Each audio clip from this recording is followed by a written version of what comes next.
Bom dia, irmãos. Sejam todos aí bem-vindos. Irmã Adélia, Karina, Madri. Deixa eu ver quem mais entrou aí. Rose, Carol. Sejam bem-vindos aí, galera. Nós vamos esperar aí o pessoal entrar. Pastor Ayrton já está conosco.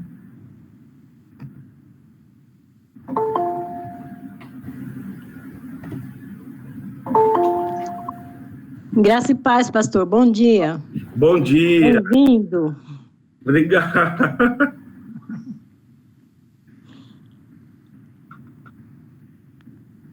Saudade da EDB já, viu? Estamos retornando.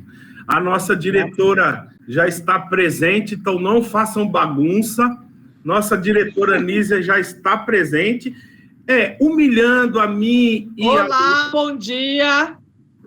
Fazendo uma certa humilhação comigo e com a Ayrton, que estamos atrás de uma parede branca, ela atrás de um grande arsenal de livros, para dizer assim, vocês, o empoderamento feminino. Ai, ai. Mas um dia ainda passarei nessa biblioteca e irei roubar alguns livros. Já falei para você que vou deixar de herança. Não, até agora. Não é depois que morrer.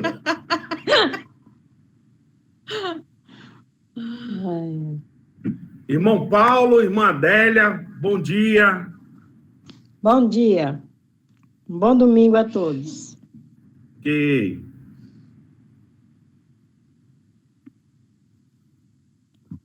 Bem, eu vou começar e nós vamos... Sejam todos bem-vindos, estamos voltando à nossa classe de Escola Bíblica Dominical. Hoje temos uma presença extremamente importante, o Ayrton, que está aqui conosco.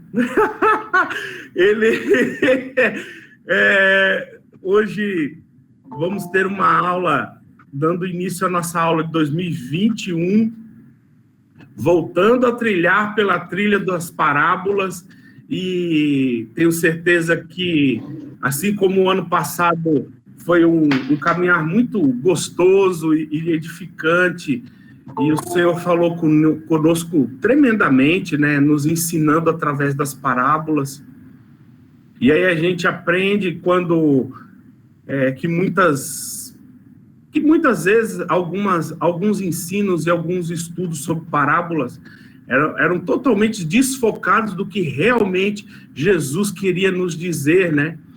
E a gente ligamos no automático, e aí a gente começa a ler as parábolas porque me disseram, mas porque eu ouvi falar, o pastor fulano de tal. Eu, quando era pequenininho, o pastor Pirilampo, com aquele terno xadrez dele, pregava, ele dizia que era... Então, a gente a ler, né, a usar as escrituras, e ela fale conosco mesmo nessa manhã. E eu estou muito feliz, obrigado, Ayrton, por estar conosco nesta manhã. Vou pedir para a nossa diretora orar nessa hora e a gente dá início à nossa aula nessa manhã. Oremos. Senhor, nosso Deus, nosso Pai, nós te louvamos, ó Deus, por mais um dia, Senhor, na tua presença. Cuida, Senhor, das nossas vidas. Nos abençoe, ó Deus, agora durante o estudo da tua palavra, ó Deus, que seja edificante para a nossa vida, ó Deus, e que nós estejamos também com os nossos corações dispostos a aprender, ó Deus, para te servir melhor, ó Deus. Muito obrigado pela nossa vida, pela vida de cada um dos irmãos que está assistindo, pelo pastor Ayrton, que está conosco, Senhor, pelo pastor Michel, ó Deus, e cuida, abençoa, Senhor, a cada um. Muito obrigado, ó Deus, porque temos esse privilégio de estudar a tua palavra, ó Deus. Muito obrigado. Em nome de Jesus, amém.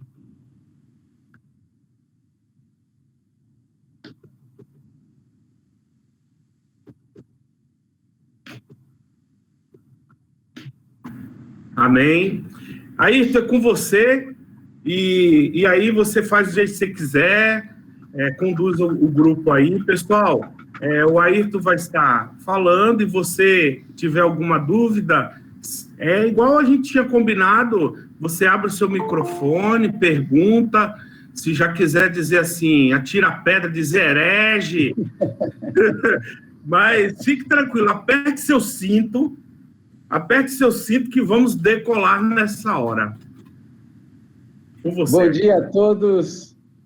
Muito obrigado pelo convite. Obrigado, Michel. Obrigado, igreja.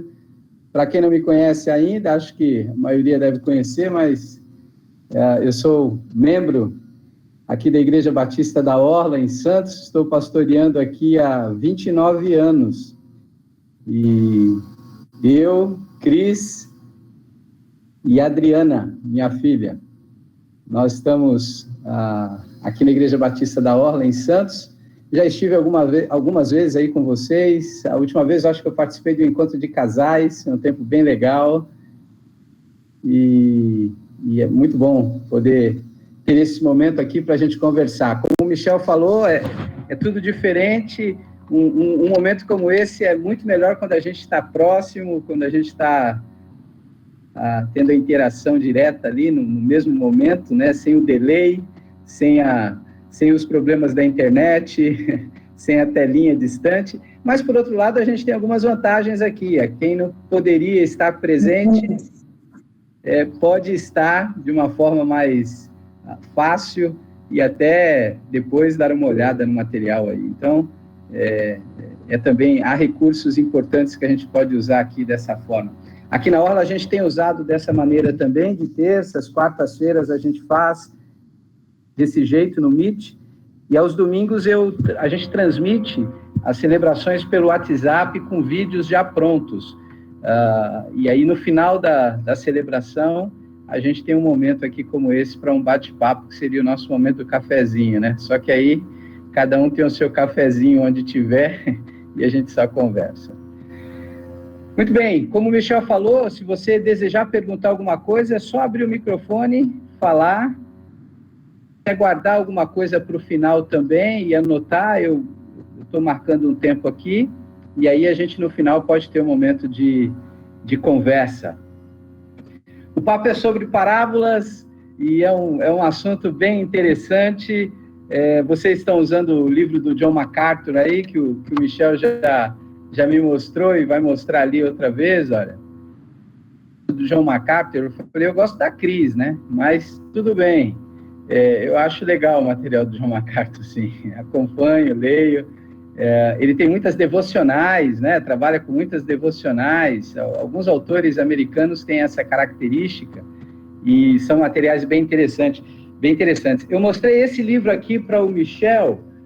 É livro de quem é um pouquinho mais velho. Esse aqui é de 82, é uma edição de 1979. As Parábolas de Jesus, as Parábolas de Lucas, é um livro que foi composto pela Vida Nova. O título original dele é A Poesia e o Camponês. Não dá para ver direito aqui, é esse aqui, A Poesia e o Camponês. Mas a Vida Nova fez esse daqui, As Parábolas de Lucas, compondo esse material. O autor é o Kenneth Bailey, já falecido, e o interessante desse livro é que ele faz uma abordagem das parábolas a partir de uma visão geográfica da Palestina. Logo no início aqui ele diz que é a contribuição, ele fala isso dando a introdução para esse A Poesia e o Camponês aqui, que fala das parábolas. E ele diz que é a contribuição da Igreja da Palestina para um estudo ocidental sobre as parábolas. É bom por isso, é curioso por isso, porque a gente tem muitos materiais, como esse do MacArthur, outros que a gente tem, a Vida Nova tem outro aqui, eu tenho bem velhinho, já está até sem capa, o meu Evangelho de Lucas aqui, muito conhecido, da Mundo Cristão e Vida Nova. São materiais que trabalham as questões textuais, né, toda a questão que envolve o estudo bíblico, hermenêutico, que a gente fala da interpretação. E esse aqui, ele trabalha mais curiosidades que envolvem a geografia do lugar, e ele entende que é importante que compreendamos as parábolas, observando também essas geografias. Isso vai ser interessante. naquilo que eu vou sugerir para vocês nesse bate-papo aqui. Espero que não seja tão demorado, vou controlar para não ser. E eu já vou começar pelo fim, porque eu vou dizer a você quais são os pontos que a gente vai considerar nesse miolo todo aqui que eu vou apresentar. Pelo menos 3 ideias que eu gostaria que vocês observassem, pensassem. Primeiro, que as parábolas são exposições que mostram um jeito para que nós apliquemos a nossa vida cristã, um jeito para viver. Parábolas são, a gente vai colocar histórias que mostram o jeito para viver. Já vou desenvolver um pouquinho mais sobre isso. A segunda ideia, e aí vão ter alguns cuidados, é cuidado com o achismo. Michel já colocou alguma coisa nesse sentido agora. Acho que vocês já pensaram sobre isso, mas a ideia que eu vou pôr aqui é cuidado com a leitura e dizer, isso aqui significa para mim. Não tem muito problema a gente dizer isso, e é normal que façamos isso. Mas tem de haver cuidado para com isso, para que quando eu leia, e aí, como eu vou dizer também, não tem a ver só com as parábolas, qualquer leitura que eu faça, qualquer leitura bíblica ou qualquer outra leitura, a ideia de interpretar dizendo, isso aqui significa isso porque eu acho assim. Eu não posso ler um texto e trazer a compreensão do texto por aquilo que eu acho, eu tenho que entender o que o texto está dizendo. Então, a gente vai trabalhar essa segunda ideia. Cuidado com o que eu acho para mim. É o cuidado de tentar dar vida para os personagens e para a história da parábola. Dar vida real. A gente vai ver que as parábolas, elas não têm essa característica de mostrar algo real. E o cuidado disso, de, nos comentários, nos estudos, tentar procurar achar qual é a ideia real do que acontece, explicar os fatos, os detalhes, os pormenores, quando a parábola não tem isso. E aqui entra uma questão que aí é mais profunda, a gente não vai trabalhar tanto nesse momento, mas é a ideia de alegorizar um texto, alegorizar uma parábola. Até uma definição para parábolas que diz que são histórias alegóricas. A gente tem que cuidar com isso. A alegoria na Bíblia tem o seu espaço. Eu não entendo que não haja momento para alegoria, mas em todo momento que aparece a alegoria na Bíblia, inclusive nas parábolas, em algumas delas aparece, por exemplo, a parábola do semeador é muito clara nesse sentido. Quando aparece a alegoria, ela é imediatamente explicada, ou seja, a alegoria é cada símbolo que é falado, né? A semente significa isso, a terra em rocha significa isso. Quando a gente dá o significado, figuras que a história mostra, sempre que aparece assim nas parábolas, Jesus, por exemplo, explica qual é a alegoria. Então, em alguns momentos não há essa explicação e a gente não precisa achar que toda parábola é uma alegoria. Muito bem, eu já dei os pontos aqui do que a gente vai conversar, do que você vai ter que perceber, a parábola sendo um jeito para que vivamos, cuidado com o achismo e cuidado para dar vida a esses textos. E aí agora eu vou comentar algumas coisas aqui, e lógico, sempre que você quiser perguntar, eu estou vendo as letrinhas de todo mundo aqui, né, com as câmeras fechadas, então sempre que você quiser comentar alguma coisa, abra aí o seu microfone e pode falar. Muito bem, vamos partir para uma definição, para algumas definições aqui para a palavra parábola.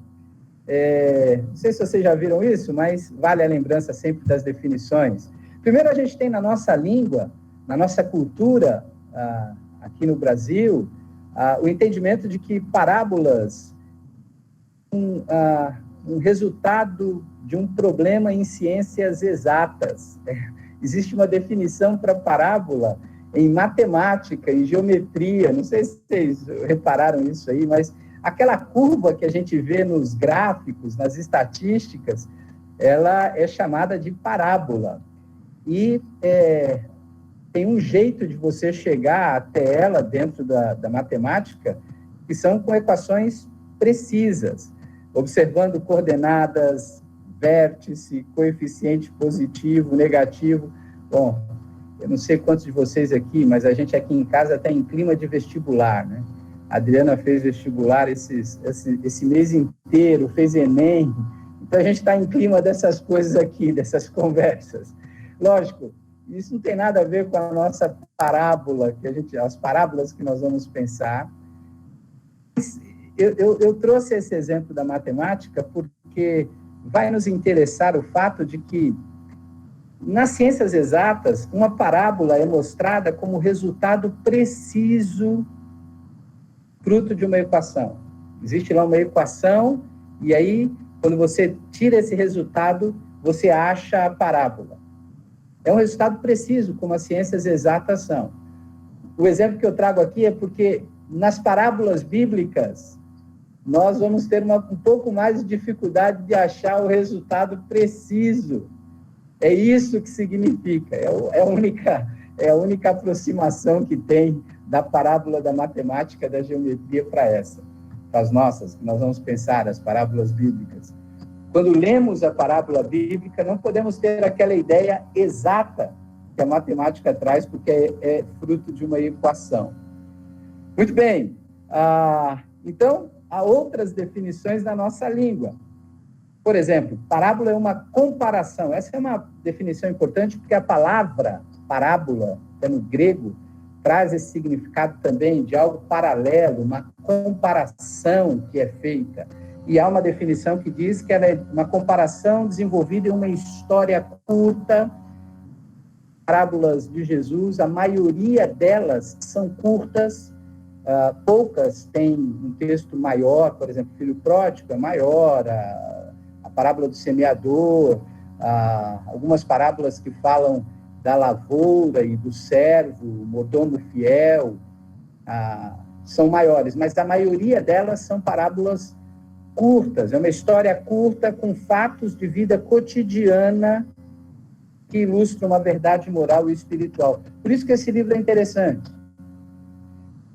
Mostrar fatos cotidianos. E aí o problema para a gente é o seguinte, você vai ler a parábola das virgens que esperam o noivo. Terminamos hoje aqui na Orla a sequência da leitura de Mateus, e no capítulo 25 de Mateus a gente vê aquela parábola das virgens prudentes e das imprudentes. Do que Jesus está falando sobre vigilância e prudência, sobre a volta dele, ele usa o exemplo dessa parábola. O texto aqui diz que são histórias que mostram a vida cotidiana. A gente não compreende o que significa aquilo. Umas mulheres que estão esperando o noivo, que uma lâmpada regada a azeite, com combustível, e aí acabam, elas não têm de reserva, então tem que voltar para comprar, outras têm, não podem emprestar, entram para a festa, e essa festa, quando elas chegam, elas não podem entrar mais. A gente não entende esse contexto nos detalhes, que era a vida cotidiana que eles tinham. Obviamente, eles entenderam. E aí, nesses momentos, nós temos que tirar um princípio. Já também falo nisso um pouquinho mais adiante, mas tira um princípio, observando o que o texto está dizendo. Então, aqui, a definição é uma comparação, uma história curta com elementos de vida cotidiana. É mais fácil de entender. Mais simples ainda, a parábola é uma história com E. A gente nem faz mais essa divisão no português, a gente antigamente fazia, né? História com H é uma história verdadeira, e história com E é um conto, é uma fábula, é uma parábola, não é real.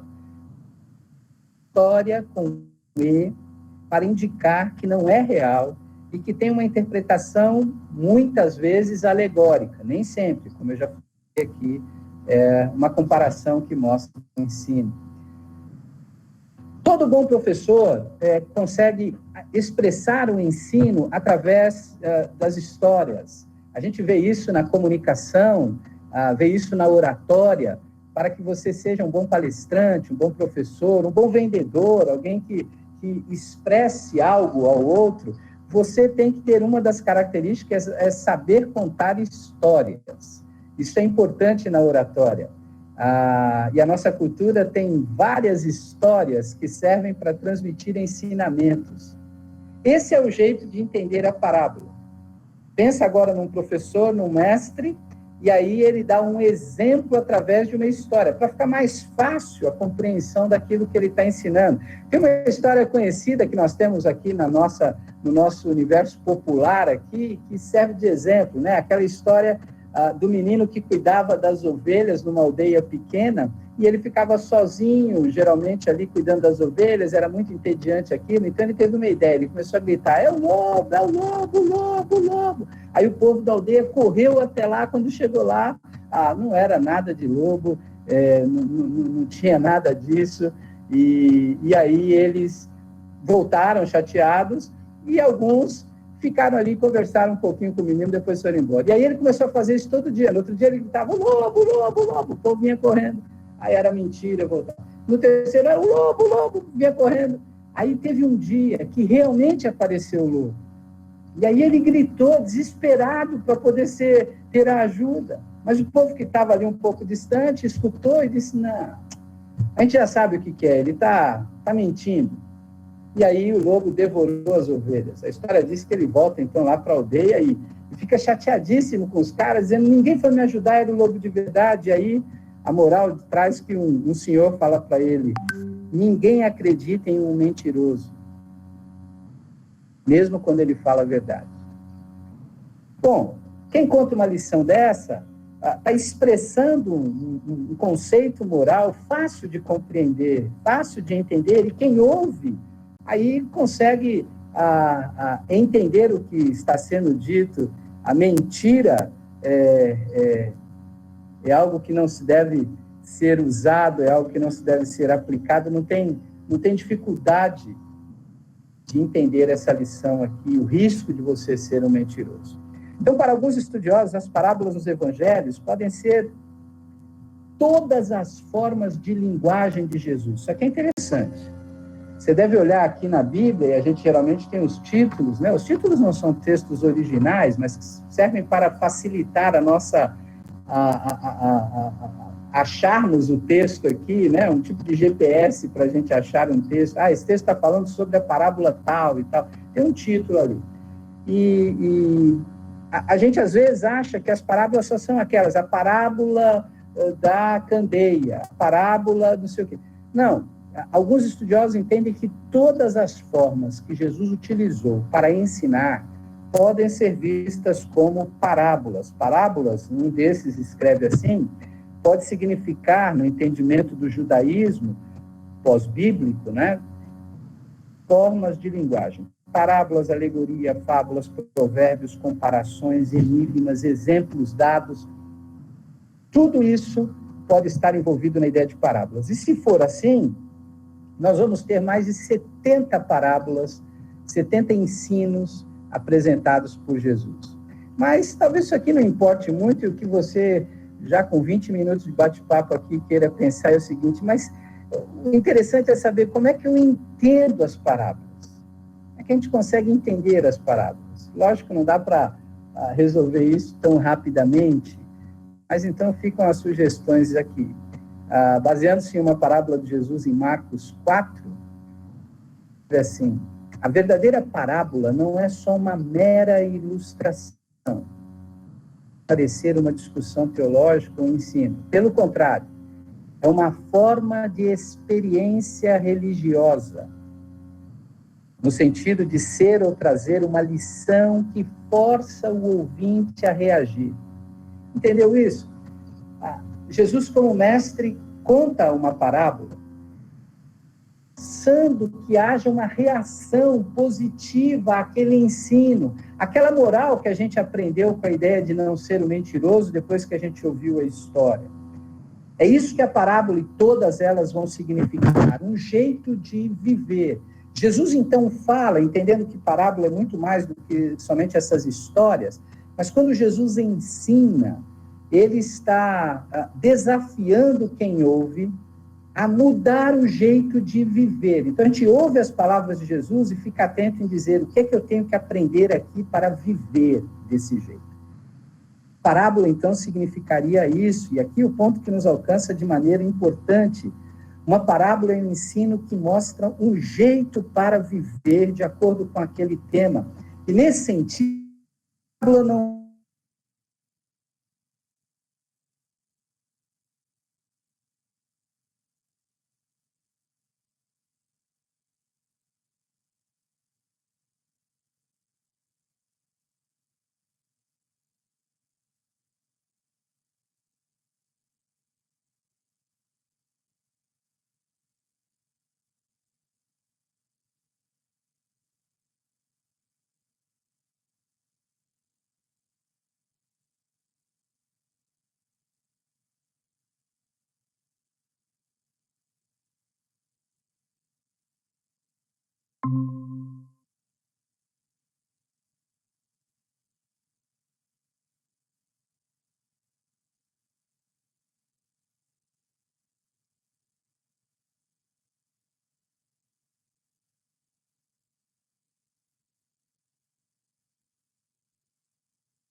uma vez na sua vida, isso é muito raro, eu sei disso, mas de repente lendo a Bíblia você vai e dorme, né?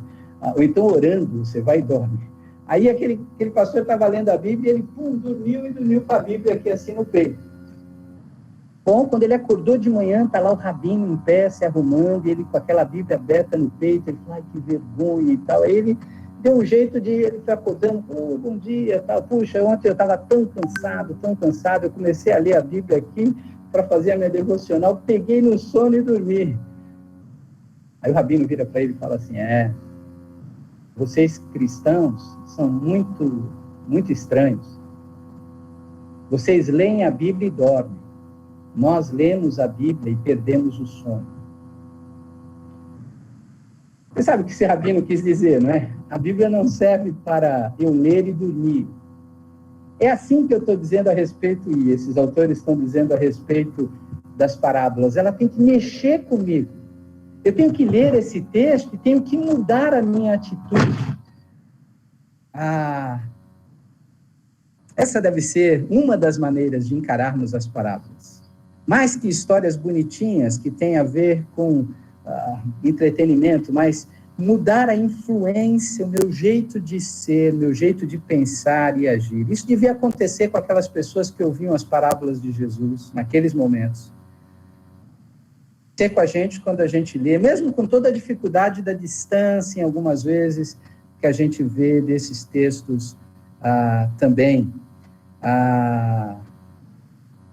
Talvez por isso, porque ela mexe com o jeito de viver e exige mudança, talvez por isso também, não é só por isso, mas também por isso, aqueles que não consideravam Jesus, aqueles que não entendiam Jesus, aqueles que se viam como inimigos de Jesus, a gente vê muitas vezes nas parábolas, é uma disputa com os fariseus, outras vezes com os saduceus, com os escribas. Essas pessoas, esses religiosos, que não consideravam o que Jesus dizia, a parábola entrava por um ouvido e saía por outro. Não mudava a atitude de vida dele. E, ao mesmo tempo, eles não compreendiam. Mas Jesus vai dizer, mais adiante, que isso faz parte, inclusive, de cumprir as Escrituras, para que eles ouvissem e não entendessem mesmo. O que é bem difícil para a gente, daqui a pouco, talvez, caiba aí um pouquinho de tempo para a gente falar disso. Mas o que mostra aqui é o seguinte, aquelas pessoas não estavam a fim de mudar de vida. Então, as parábolas são parábolas. Significava muita coisa. Tinha aqueles que ouviam e tinham os ouvidos para ouvir e entender. E aí eles mudavam de atitude. Parábola tem que ser assim e assim tem que acontecer conosco. Por exemplo, vou dar um exemplo claro aqui. Mateus capítulo 13. Nós temos uma série de parábolas aqui. É um start aqui, é um momento que Mateus começa a falar das parábolas e a gente tem nas nossas Bíblias esses títulos, né? A parábola do joio, a parábola da mostarda e fermento, a parábola da rede, a parábola da pérola. A gente tem essas parábolas aqui curtas, a maioria delas curtas. E é muito importante que os discípulos ali ouvissem e entendessem. Tanto é que a primeira do semeador, né, Jesus diz logo, eles vêm para Jesus e dizem, Jesus, nós não entendemos nada disso. Aí Jesus fala, se vocês não entenderam essa, como é que vocês vão entender as outras? Compreendam o que tem que acontecer na vida de vocês. A parábola do semeador é interessantíssima. Muita gente acha, ao ler a parábola do semeador, que eu era uma terra dura e depois eu virei uma boa terra. Às vezes, a parábola do semeador é aquele tipo de texto pronto. Eu tenho falado muito isso aqui na aula com o pessoal. Existem textos que são muito prontos, para a gente ler o texto e falar, não preciso mais nada, já tem uma mensagem toda aqui, já tem apelo, já tem ilustração, já tem até música. É fácil de falar. Só que aí acontece alguns erros, né? A parábola do semeador, por exemplo, ela já tem um apelo muito pronto. Você vê o pastor abrindo a Bíblia, vamos ver, o cara fala, já sei onde é que vai chegar essa parábola, né? Quem já está conhecendo mais da Bíblia e tal. Já sei até qual é o apelo. Se você é uma terra dura, seja agora uma boa terra, para que a semente dê frutos e tal, e tal, e tal. Só que é interessante o seguinte, a parábola do semeador, ela não é dita por Jesus para dar chance para as pessoas mudarem o jeito de ser. Jesus não está contando a parábola do semeador para falar que as terras mudam, que a terra que é cheia de pedra vai virar a terra boa. Dizer o seguinte, existem esses tipos de terrenos. E o coração do homem significa estes tipos de terrenos. Uns são desse jeito aqui, e a palavra não vai germinar por isso. Deixam a semente cair à beira do caminho, colocam a palavra no lugar onde não é para colocar. Às vezes só na admiração, por exemplo. Vou dar só um exemplo. Não tem mudança de vida. Eu acho muito bonita essas palavras de Jesus, são lindas, eu me emociono demais. E daí? Não serve para nada, não frutifica. A outra tem as dificuldades que a sufocam e aquilo vai. Mas Jesus está dizendo ali, desses terrenos, um deles são aqueles que ouvem, entendem e frutificam. Por isso que os discípulos tinham que entender muito bem aquela palavra lá. Não existe o apelo para mude o terreno, não. Existe o apelo para entenda a palavra. Esse sim, compreenda essa palavra. Então, o capítulo 13 fala de várias dessas parábolas. E por que Jesus falava essas parábolas? A nossa resposta mais clássica é, como eu tenho colocado até aqui, nessa meia hora, ilustrar ensinos e deixá-los que sejam mais fáceis de compreensão, ok? Mas para a gente ser justo ao texto bíblico de Mateus, não é por isso que Jesus diz que ele fala pelo menos algumas parábolas.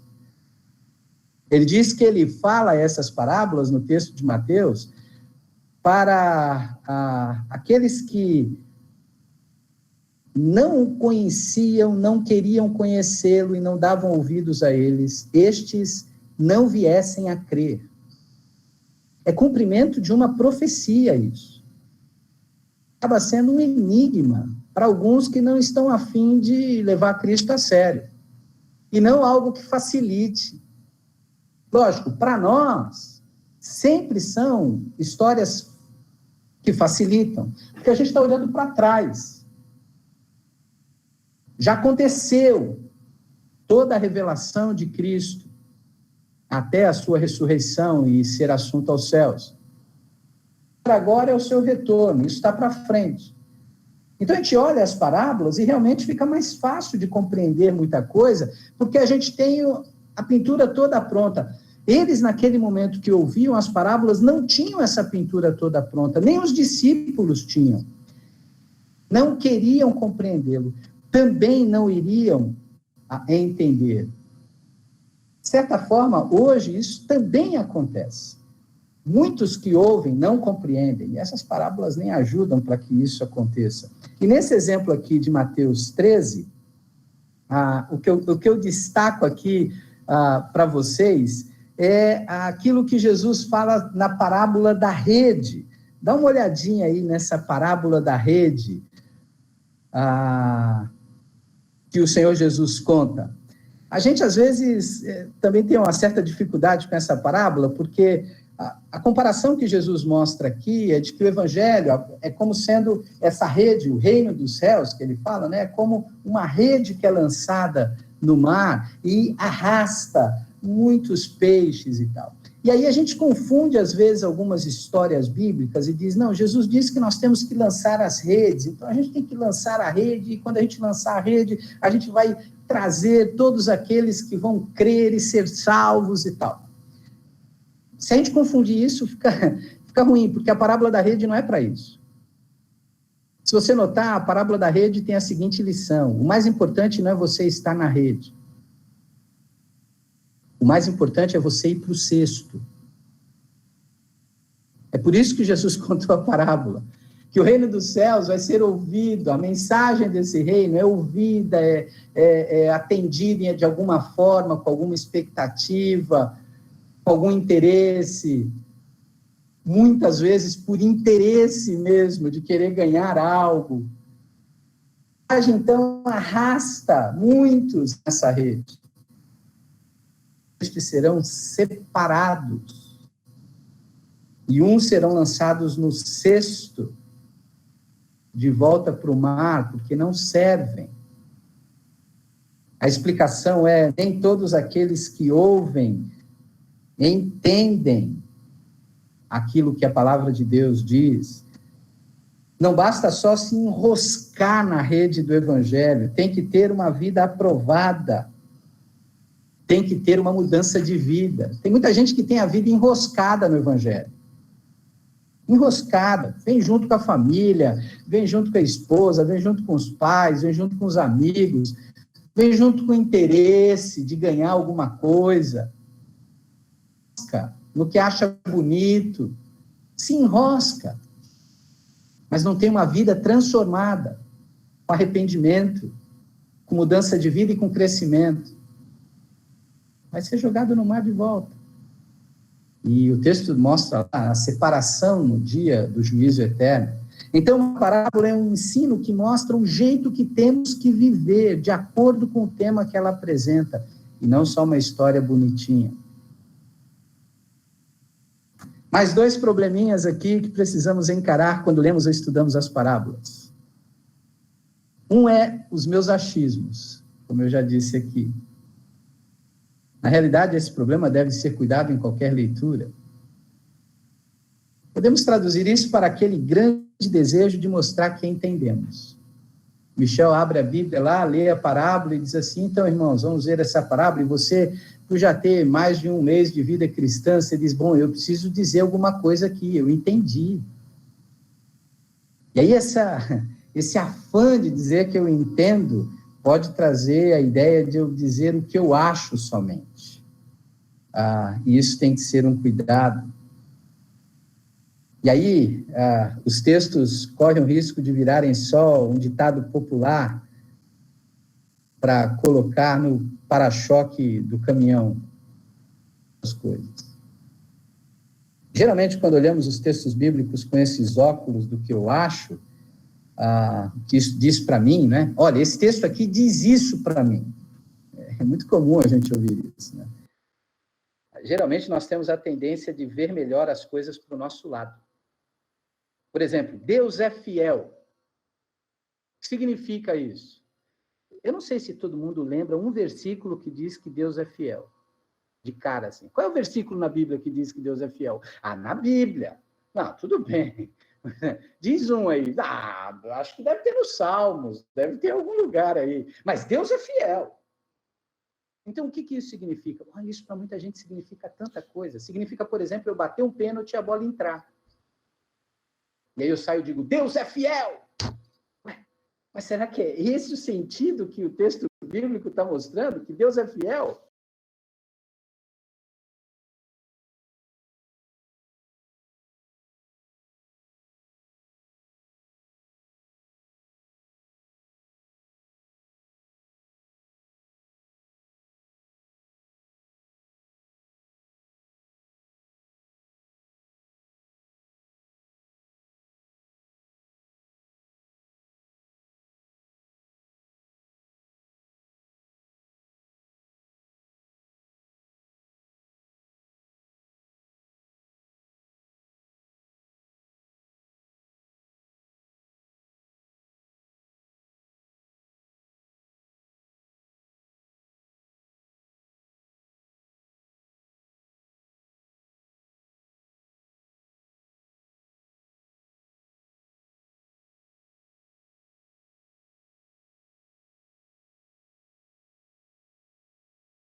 É o seu direito. E aí você lê a Bíblia com esse foco, com esse óculos, descobrindo o que você quer para você e não o que o texto está dizendo, vai ser um problema. Dito no texto, tem uma verdade de Deus, uma verdade que a gente chama teológica, que não pode ser apagada ou ofuscada pela verdade que eu quero dar. E ler as parábolas assim vai ser um problema. O que isso tem a ver comigo? O que significa para mim? Para saber isso, é preciso entender que não é uma certa postura de achar o que eu quero para mim. Existem alguns outros exemplos aqui, eu só vou pular porque a gente já está mais adiante, mas parábolas que mostram a necessidade da gente ter uma compreensão correta. Vou dar um exemplo rápido aqui. Mateus capítulo 20, por exemplo. A gente tem uma parábola interessante que mexe com os direitos dos trabalhadores hoje. Eu falei isso numa devocional esses dias. Mexe com os direitos dos trabalhadores, mexe com a ideia da justiça, porque tem uma fura-fila danada aí, os últimos serão os primeiros, e hoje furar-fila é crime, né? Você sabe disso, né? Com a vacina aí, ninguém pode furar a fila. Aí o texto bíblico diz que os últimos serão os primeiros e tal. Aí Jesus conta uma parábola sobre aqueles caras que vão ser chamados para trabalhar numa lavoura, né? Num lugar. E o dono contrata. E ele começa a contratar a partir das 6 da manhã. Contrata uma galera às 6, uma galera às 9, uma galera ao meio-dia, às 3, e no final, às 5 da tarde, ele contrata uma galera que trabalha 1 horinha só. E na hora de pagar, ele paga igual para todo mundo. Está injusto isso. Está mesmo. Você lê com essa ideia, se você for diretor de sindicato, você vai ler isso com a ideia de que isso está muito injusto, isso está errado, tá? Vamos ter aqui vamos processar aqui na Justiça do Trabalho e tal, não sei o quê. Não. A gente até tem um ditado nosso popular que diz que o combinado não sai caro, não é isso? E o texto explica.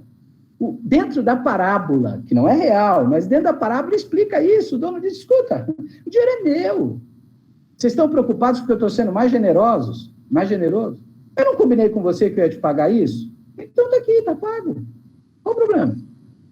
Se eu quero pagar a mesma coisa para o outro, a questão dessa parábola é a seguinte, se eu leio essa parábola com o olhar dos trabalhadores e com a justiça, eu vou ter problemas. Mas essa parábola tem que ser lida no entendimento de que o reino dos céus pertence a Deus.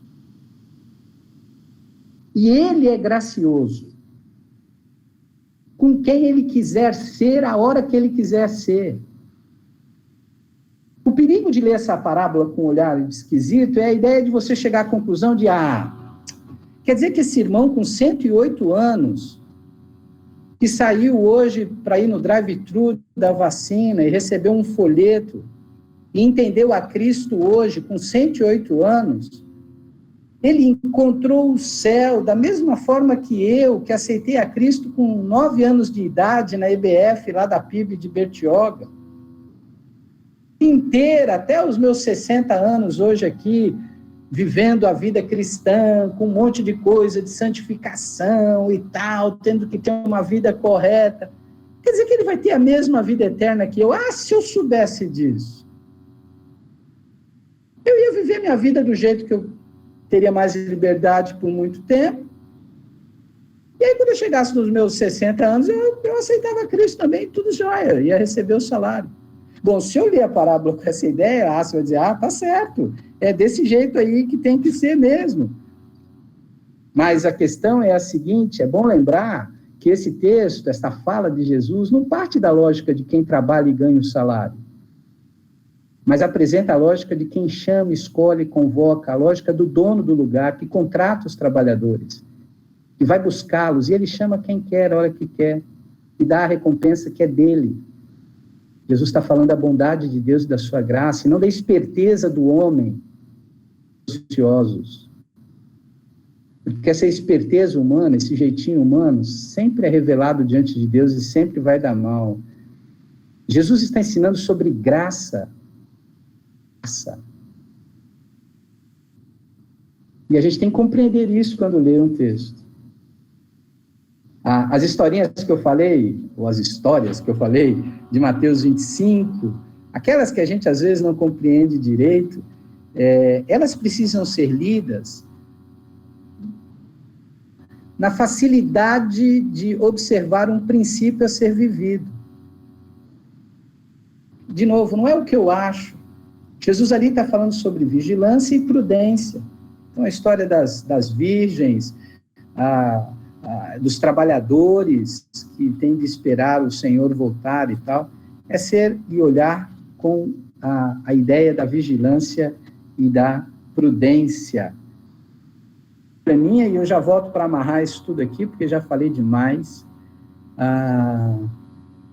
Nós perdemos muito tempo quando lemos as parábolas tentando dar vida para elas. E isso acaba sendo uma dificuldade desnecessária. A gente precisa simplesmente ficar só naquilo que o texto quer mostrar e ensinar. Está falando sobre vigilância e prudência? É isso que eu tenho que aprender aqui. E não ficar preocupado em dar vida aos detalhes da parábola.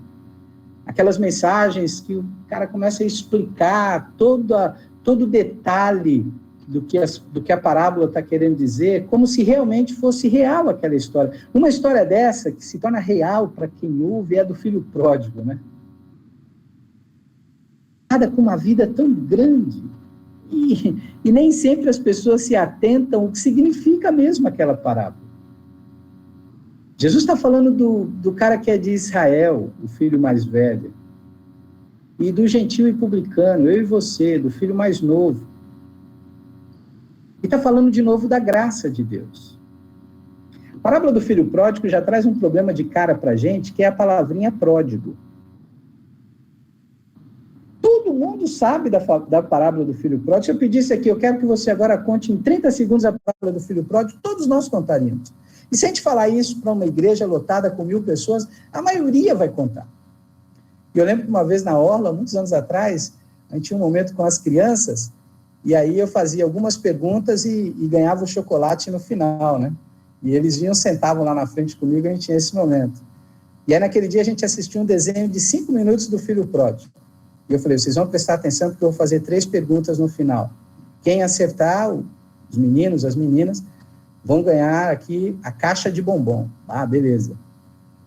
Terminou a história, eu falei, quantos filhos a história contou? 2! Certo. Quantos pais tinham na história? 1! Ótimo. Agora, a última pergunta para vocês ganharem a caixa de bombom. O que é pródigo? E um olhou para a cara do outro e falei, bom, vou facilitar.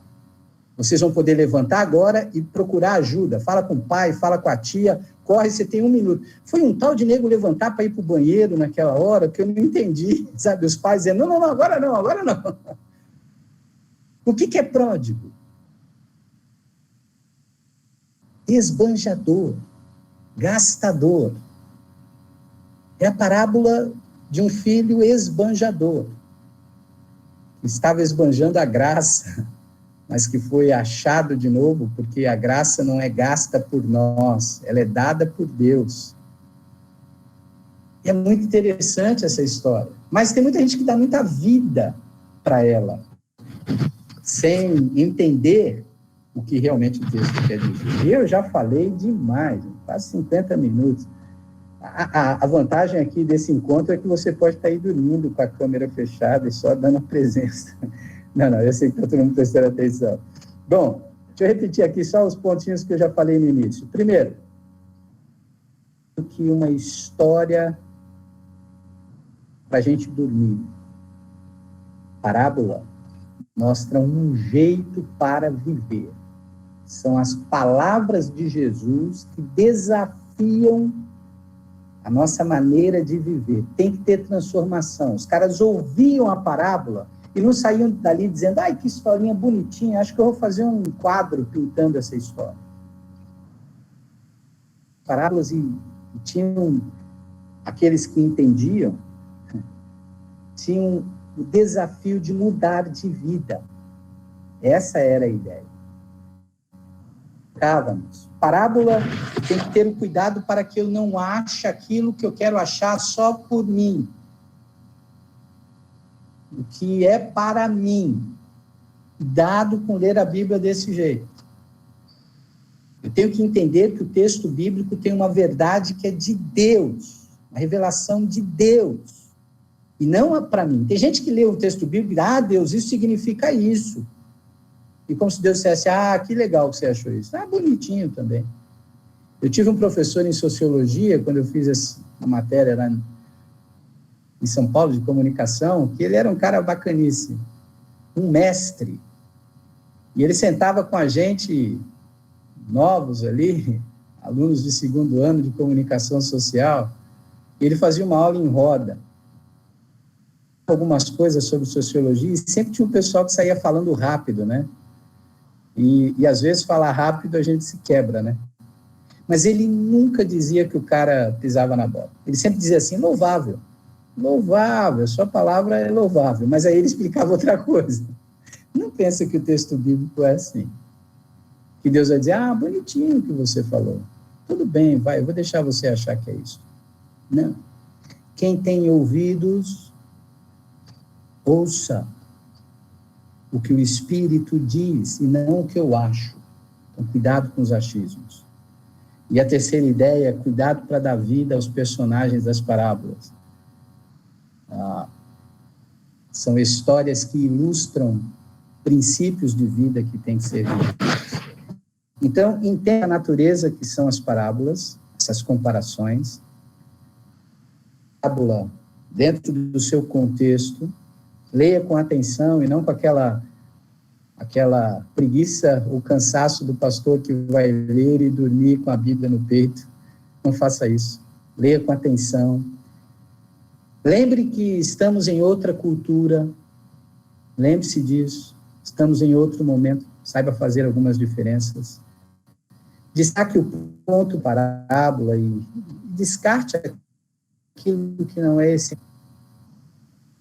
Sobre essa coisa daquilo que não é essencial. Né? Outro dia eu ouvi uma mensagem aqui na TV de um pastor aqui de Santos, uma igreja que nem tem mais programa na TV. Ele estava falando sobre Jesus curar aquele menino que o pai disse para ele, quando Jesus desce do Monte da Transfiguração, né? E aí os discípulos falam, nós não conseguimos curar esse menino, e o pai vem para Jesus desesperado e diz, eles não puderam fazer nada. E aí o pai diz, meu filho se joga no fogo, na água, que ele tem um espírito maligno. E aí o pastor, pregando a mensagem, diz assim, meus irmãos, esse texto aqui mostra Jesus curando a bipolaridade. Uma hora ele queria água. Isso significa que ele era um bipolar. Pô, mas de onde que o cara tira um negócio desse? Atividade mais injusta que de serviço ao texto bíblico. E o duro é que existe um trocentos amém, é isso mesmo. E a culpa não é só está falando isso. Ouve e não dá um minuto de atenção para ver se o texto realmente diz isso. Essa preguiça, que é, inclusive, efeito de um jeito de ser nosso, brasileiro, de ler e de não dar muita atenção à leitura. Eu não consigo ler muito, eu não presto atenção. E por isso que a Bíblia, às vezes, fica difícil de entender. É mais fácil eu ligar aqui o computador ou ir lá na escola dominical e aí ouvir o cara falar o tempo inteiro. Tudo bem. Michel iniciou hoje, né? Se ele falar, está falado. É isso aí. Destaque o que não é essencial. Leia com muita atenção. Cuidado com as alegorias, para não dar vida extra a essa história. Chega... Vocês vão ter tanto tempo ainda para conversar sobre parábolas. Não sei se ainda temos um tempo, ninguém abriu o microfone, pelo menos não vi. Mas se a gente tem um tempo, se você quiser bater um papo agora, o Michel está aí para responder todas as questões.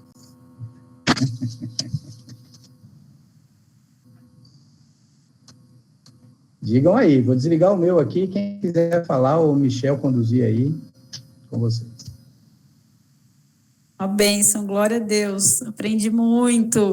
Eu estou trabalhando parábola no colégio com os meus alunos, me ajudou bastante. Glória a Deus.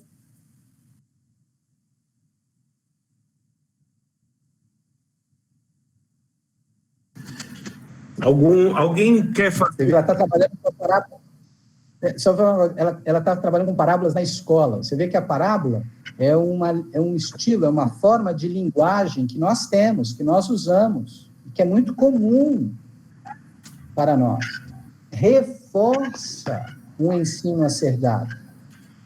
Nesse sentido, a leitura de um texto bíblico, uma parábola de Jesus. Um ensino a ser dado. E quando a professora ensina coisa através das parábolas, ela quer que haja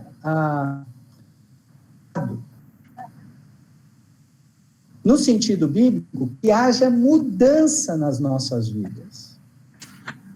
São daquilo que o texto está dizendo. Então, a parábola é isso, reforça aquilo que a gente tem que aprender. Valeu! Vanessa dá aula no Colégio Metodista aqui, eu acho que é matéria ensino religioso, não é isso, Vanessa?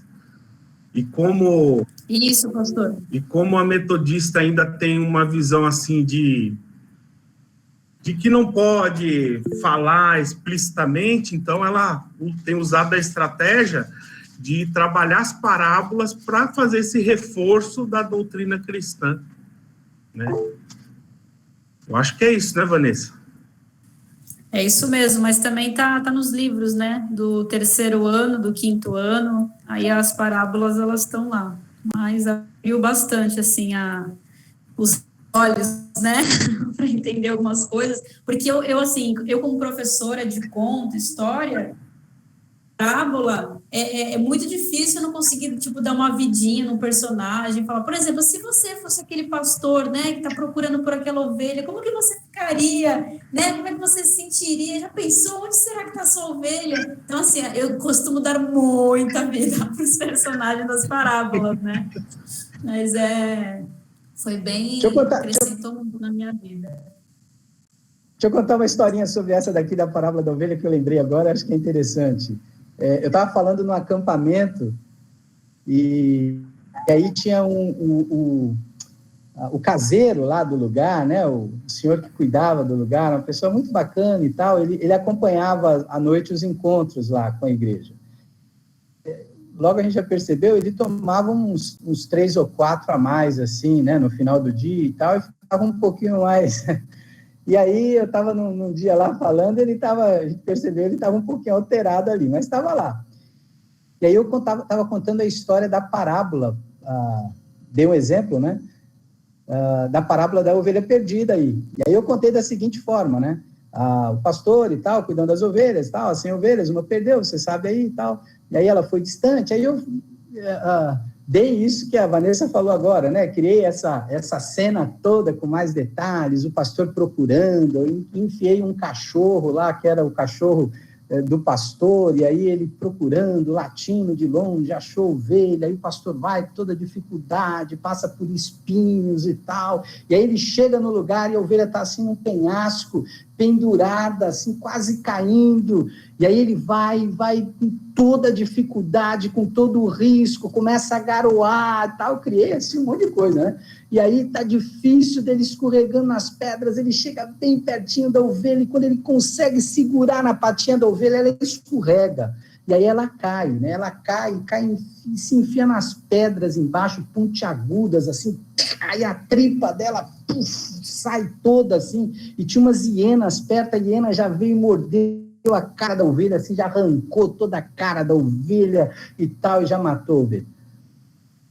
Ele estava ouvindo a história, ele levantou assim no fundo e falou, pastor, não foi assim, não. Eu falei, não? Ele falou, não. Eu falei, como é que foi então a ovelha? E ele disse depois que ele era criado numa igreja também, a família dele ia, então ele conhecia a Bíblia. Ele disse, não. Eu falei, como é que foi, seu fulano? Esqueci o nome dele. O pastor abraçou a ovelhinha. Eu falei, sério? Ele falou, é. Ele pegou a ovelhinha e saiu dali daquele lugar e seguro. O pastor salvou a ovelhinha. Aí eu olhei para ele e falei, sério? Ele falou, é. É que essa que eu contei é prima dessa ovelhinha. Não era ela. Eu contei, ela caiu. Ela se arrebentou toda mesmo, morreu, não teve jeito. E por que eu estava contando essa história para ele? E contei para o pessoal. Para a gente fugir do mito, olhando essa parábola, a vida é uma heroína. A pessoa olha para essa parábola e diz assim, eu sou como essa ovelha perdida. Mas está de brincadeira você. Que conversa é essa? A ovelha perdida é uma heroína na Bíblia. Quem disse?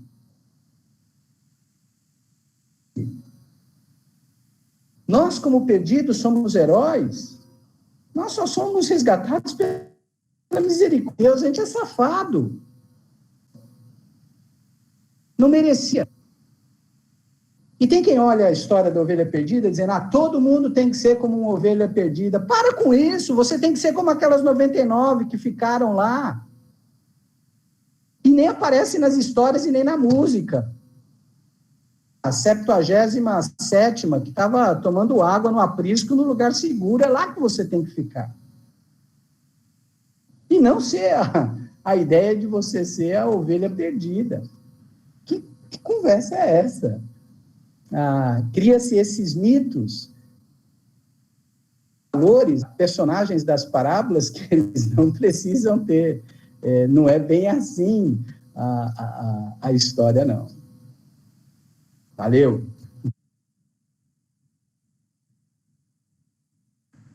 Mais alguém quer fazer alguma pergunta, alguma colocação? Dalva, quiser fazer alguma correção, faça. Você estava presente quando Jesus pregou lá no Monte das Oliveiras. Dalva esteve presente em toda a história. Está aqui até conosco. Testemunho ocular.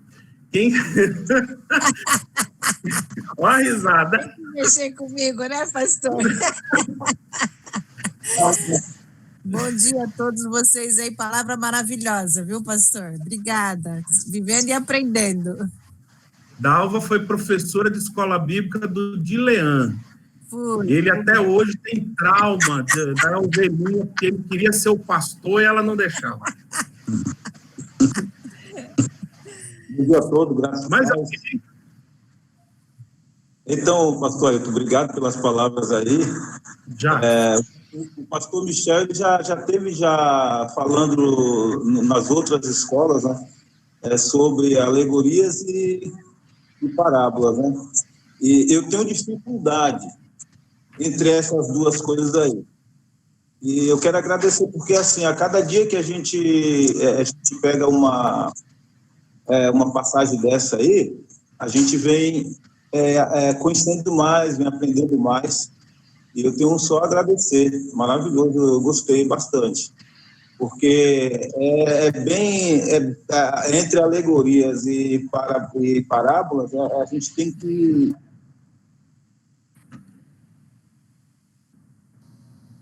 Tem que ter o cuidado, ele travou, né? Travou. Jackson, eu fico até honrado, porque aí... O cara que foi... mesmo discernir uma coisa da outra, porque é como o pastor aí falou aí. Parábola.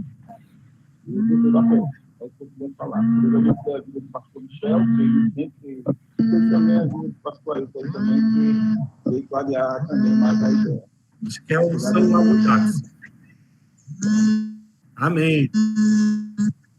Eu fico honrado pelo fato do Jackson ter sido batizado por Vieira Rocha. Não é qualquer um, viu aí? Não é para qualquer um. Eu tenho que aprender muito. O que eu quero é aprender, e eu tenho aprendido tanto que é um pastor, é um professor.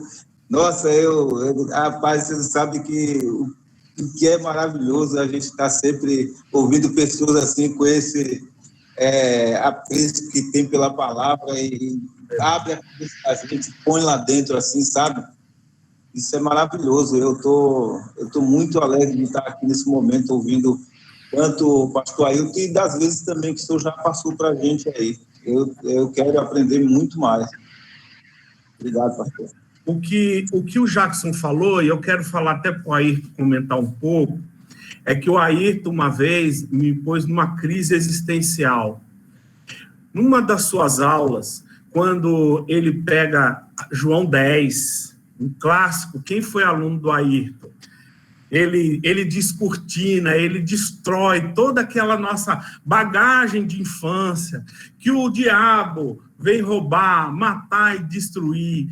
E é engraçado como a gente já vai armado, né? Então ele divide em grupos, às vezes assim, fala, agora interpreta esse texto, e a gente vai em cima. Quem é aí para identificar os personagens dessa parábola? E é isso que o Jacques falou, é muito difícil. Você pega uma parábola, e como a gente já estudou várias vezes, quem participa com a gente aí dos cultos de quarta, dos estudos bíblicos, eu gosto sempre de pegar o João 10, porque ali foi o ponto inicial para que eu pudesse aprender a como interpretar um texto. Sem a cultura, sem o achismo, tudo isso que o Ayrton falou. Então, se o Ayrton pudesse falar um pouquinho de João 10 para nós, da tríplice ação diabólica. Tá bom. Ali a gente vê a palavra sobre o bom pastor, né? João 10. E o texto mais clássico, mais conhecido, é esse que o Michel já destacou, a ideia de que o ladrão vem para matar, roubar e destruir, João 10, 10. Geralmente é assim que é compreendido quando se lê, não é? O ladrão vem apenas para roubar, matar e destruir, eu vim para que tenham vida e tenham em plenamente, ou em abundância, outra tradução diz. E quando a gente faz a pergunta, quem é o ladrão? De cara, boa parte das pessoas, muito mais da metade das pessoas, vai dizer, é o diabo. É repetido de maneira muito forte. Tem um ditado e uma palavra que é dita de que mesmo quando a coisa não é verdadeira, se ela é repetida muito, ela se torna verdadeira, né? Eu não digo aqui que haja uma intenção maldosa de se mentir sobre o texto quando se explica assim, não. Penso que a maioria mesmo que fala, inclusive que ensina assim, é que não se atentou ao que realmente o texto está mostrando. A pergunta, quem é o ladrão, ela já é de propósito, porque ela já cria, isso que o Jadson falou agora aqui, ela já cria um caminho pela alegoria. O que é alegoria? É eu dar vida e personagens que aparecem na história representarem algo real. Significa isso. Então, o ladrão é o diabo. Não vou dizer que o ladrão é Jesus. O ladrão é o diabo, o ladrão não é Deus. Então, se a palavra de Deus está falando do bom pastor e do ladrão, se o bom pastor é Cristo, o ladrão é o diabo, acabou, não tem mais discussão e está certo isso. E isso é repetido demais, demais, demais. Lembro de Ana Cleide estava aqui com a gente aqui, acho que estava, né? Ou era alguém muito parecido, porque eu li aqui assim, acho que era a Ana, né? E aí, a gente teve um preletor no acampamento nosso da Orla, uns anos atrás, responde e tal, e aí, em determinado momento, ele chegou nesse texto, fazendo pergunta para a igreja, ele falou, agora eu quero saber se a igreja está bem. Quem é o ladrão? E aí, um olhou para a cara do outro e ficou quieto. Eu abaixei a minha, eu falei, está na hora de eu ir no banheiro, eu preciso ir fazer alguma coisa no banheiro aqui. E ele ficou incomodado, ele falou, mas quem é o ladrão? Vocês têm que falar, quem é o ladrão aqui? Quem é o ladrão? O ladrão... E aí ele falou, gente, o ladrão é o diabo, vocês têm que ver, não sei o quê. Na hora do almoço, a gente sentou com ele para conversar, e uma galera em volta. O texto diz que o ladrão é o ladrão. Basta. Porque se o ladrão é o diabo, quem é o mercenário? Quem é o lobo? E uma pergunta que eu fiz numa aula do seminário uma vez... E o aluno respondeu, é o diabo. Eu falei, e o lobo? Ele falou, é o diabo. Eu falei, e o mercenário? é o diabo. E, rapaz, é a trindade do diabo aqui, rapaz. Que negócio é esse? Tem muito diabo nesse texto aqui, cara. Gente, o texto não fala em nenhum momento do diabo. João 10 não fala do diabo. João 10 fala do bom pastor. Jesus não está falando do diabo. Nós, olhando para trás, como eu disse, às vezes a gente tem vantagem, mas algumas vezes essa vantagem faz a gente escorregar. A gente já tem todo um conhecimento bíblico até agora, então a gente vai traduzindo um monte de coisa rapidinho. Eles lá não traduziam desse jeito. Jesus fala do bom pastor, eles entendem que o bom pastor é o cara que cuida da ovelha. A gente fala do bom pastor aqui, o pessoal pensa no Michel, pensa no bom pastor. Pastor para a gente é isso. Ninguém vê pastor de ovelha, nem sabe o que é isso.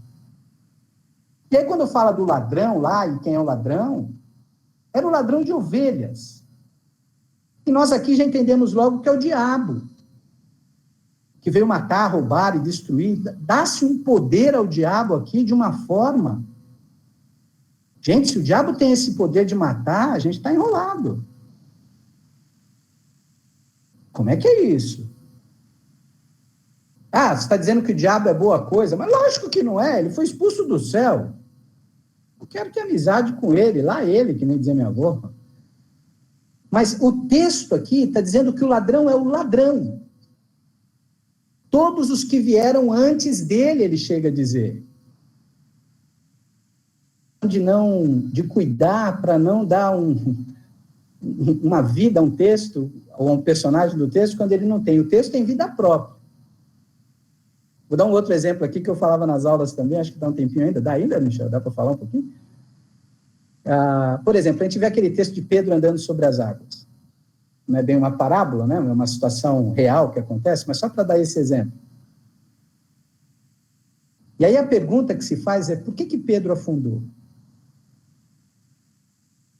A gente já tem resposta pronta. O texto mostra até, diz que ele vendo o barulho do vento e sentindo o vento e as ondas e tal, ele afundou.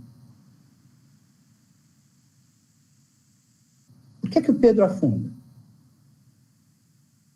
A questão aqui é a seguinte, a gente tem que olhar esse texto no todo, como eu tenho falado aqui sobre as parábolas.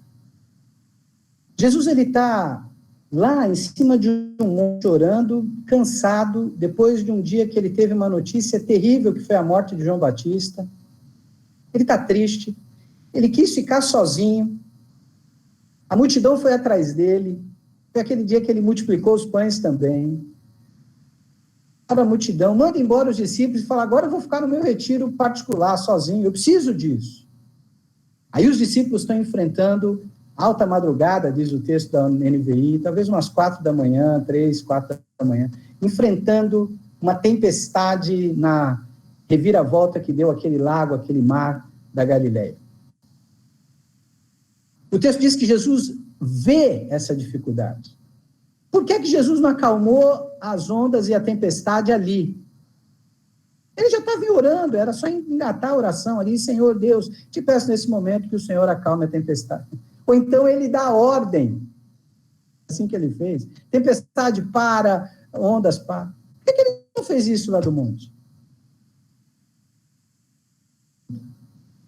Por que ele não fez isso da beira da praia? Ele vai até a beira da praia, não tem barco, não tem ninguém ali. Por que ele não fez isso dali? Eles estão a mais ou menos uns 400, 600 metros de distância. Por que ele não fez isso? Depois ele deu uma assobiada. Vou assobiar, o vizinho está dormindo. Por que ele não assobiou e falou, mulher? Por que ele não fez isso? Por que ele vai andando no meio da tempestade? Você já andou no meio da tempestade? Não precisa ser em cima da água. Tomando aquelas vento, ainda na água, então, onda batendo nele. Você acha que ele foi levitando e a onda ia passando? Ele não estava com o corpo glorificado. Ele vai andando no meio. Por que ele não parou a tempestade por andar? Ninguém pergunta. Os discípulos se apavoram, e é lógico. Os caras já estavam com medo de afundar, e ver um cara todo molhado andando no meio da água, agora lascou tudo, um fantasma. E Jesus não dá bronca neles. Jesus diz, calma, sou eu. Pô, difícil ter calma nessas horas, hein? Mas Jesus diz, não tenham medo. Por que é que Jesus não para a tempestade ali pertinho deles? Ninguém pergunta. Agora vem a questão. Será que Jesus queria dar uma volta com Pedro pelo mar da Galileia aquela noite, no meio da chuva? Ele andou com Pedro na praia, lá no capítulo 21 de João, quando ele perguntou algumas coisas para o Pedro se ele amava. Mas ali na água, ele queria que Pedro saísse do barco para sair andando com ele, dar uma volta. Lógico que não. É lógico. Isso a gente vê no texto, é lógico. Não precisa conhecer grego, estudar 18 anos no seminário. Não, é lógico isso. O que é que Jesus quer? Ele quer estar junto com eles no meio da dificuldade. Ele quer entrar no barco, no meio da dificuldade. Ele quer dizer, eu estou aqui com vocês. Fiquem calmos. Se precisar remar, a gente rema. Se precisar tirar a água do barco, a gente tira. E se precisar eu mandar a tempestade parar, ela para. Mas eu estou aqui com vocês. É suficiente? Não é. Já não tinha sido. Jesus estava dormindo no barco outro dia, e os caras acordaram ele e falaram, o senhor não se importa? A gente vai morrer. Jesus falou, tá de brincadeira, eu não me importo. Vocês falam que eu não me importo. Vocês estão de brincadeira. Importo. Ele está presente. Como não é para a gente, hein? Cá para nós. Todo respeito, data vênia é máximo. Você está no meio de um problema, alguém chega e fala, Jesus está presente, você fala, e daí? E daí? Resolveu. E a grana que não entrou? E meu filho que não sai da UTI? E a morte que chegou para quem eu amo? Mas Jesus está presente. O problema. Vai vendo. Pedro. E é diferente dos outros? Quem disse que os outros também não duvidaram? A perguntinha que eu faço lá no seminário é o seguinte, por que Tiago não afundou? A resposta aí é rápida, né? Ele não saiu do barco, eu falei, tá aí o problema. Pedro afundou porque ele saiu do barco. Tá de brincadeira? É lógico. Eu falei, lógico não.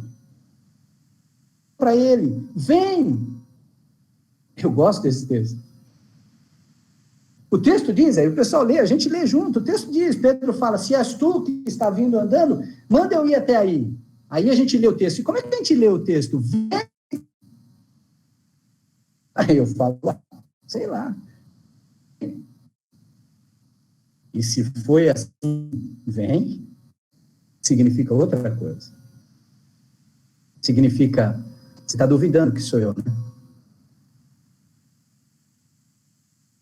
Duvidando? Estou falando que sou eu.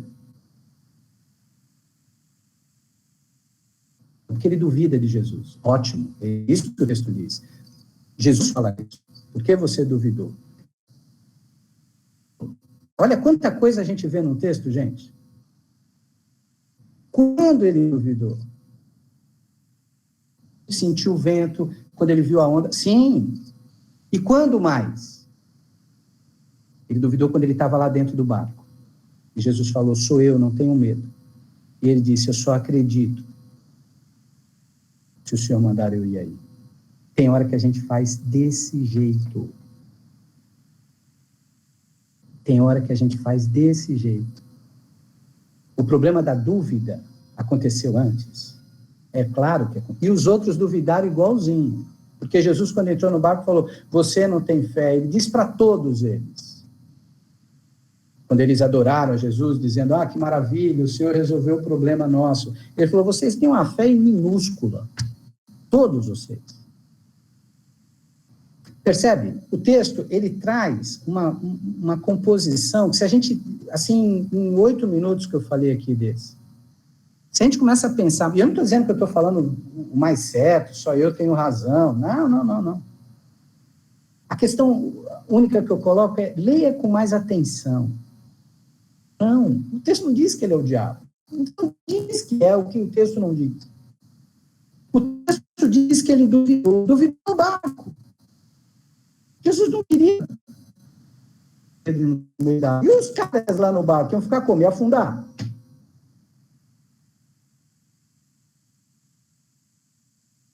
Pedro muitas vezes falava rápido demais, né? E ele se quebrou algumas vezes por isso, né?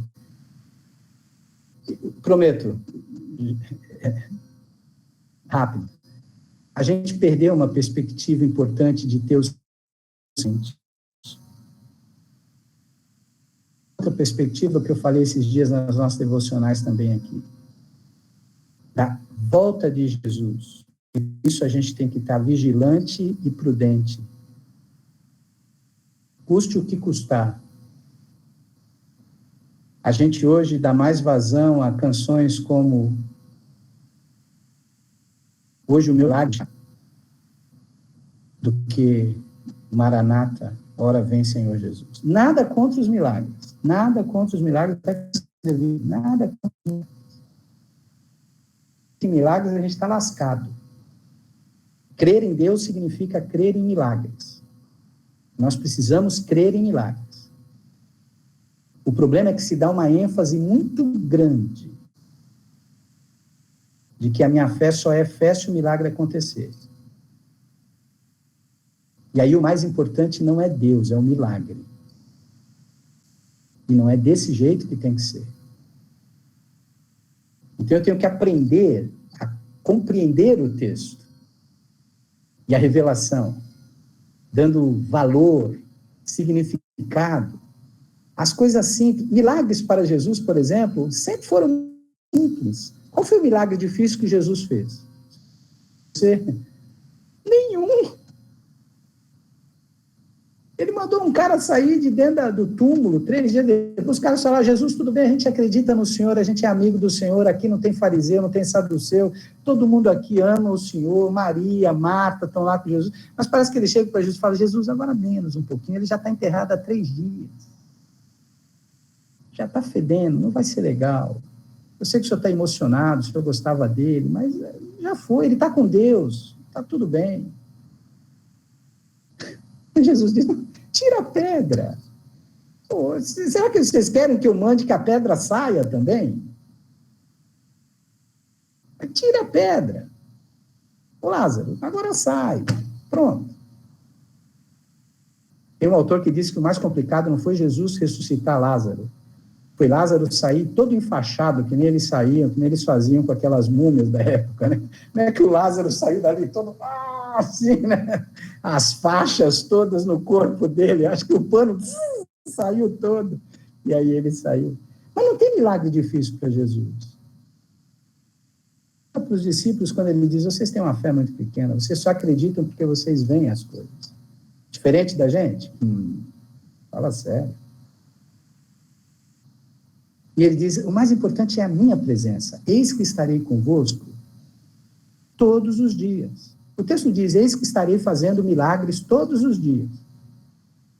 Eu não sou gênio da lâmpada. Eis que estarei convosco todos os dias. Isso é suficiente. Estar com você é suficiente. Basta isso. Basta isso. Mesmo porque, Paulo vai dizer... Quem é que me afasta do amor de Deus? Problemas? Morte? Coronavírus? Não. Nada nem ninguém me afasta do amor de Deus. Então, isso é o mais importante. Estar com Ele. Compreender os textos assim, às vezes é mais difícil. É mais fácil dar vida às coisas do jeito que eu acho. Ah, isso é isso, o ladrão é isso, aquilo é isso. Se complica. Credo, falei muito. Muito bom, que bênção, muito bom, maravilhoso. Eu quero agradecer a Ayrton, e foi um momento maravilhoso, um início muito bom, não é isso, irmãos? Creio que todos saíram daqui hoje com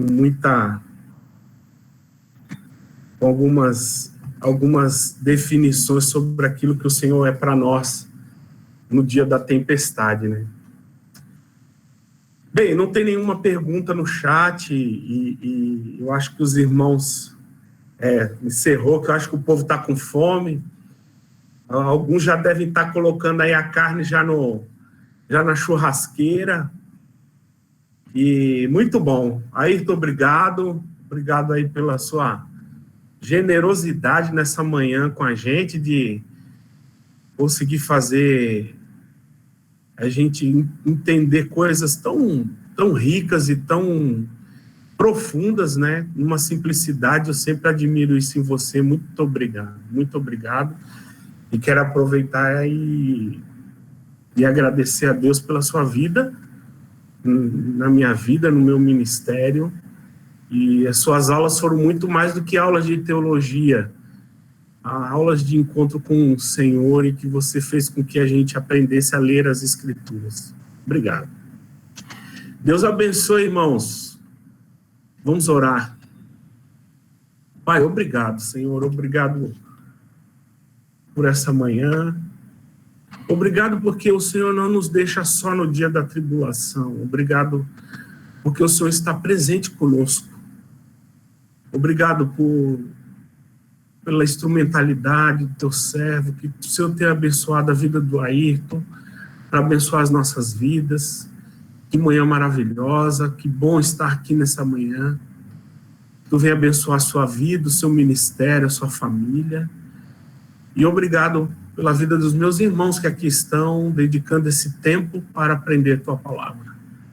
Que nós possamos mais um ano iniciarmos com um crescimento, conhecendo Jesus, conhecendo as Escrituras, e possamos ser cada vez mais maduros na tua palavra. Que o Senhor venha ministrar os nossos corações. É assim que eu agradeço por esse dia. Pela ceia que iremos celebrar mais à noite, que possamos estar juntos celebrando o teu nome. É assim que eu oro em nome de Jesus. Amém. Amém.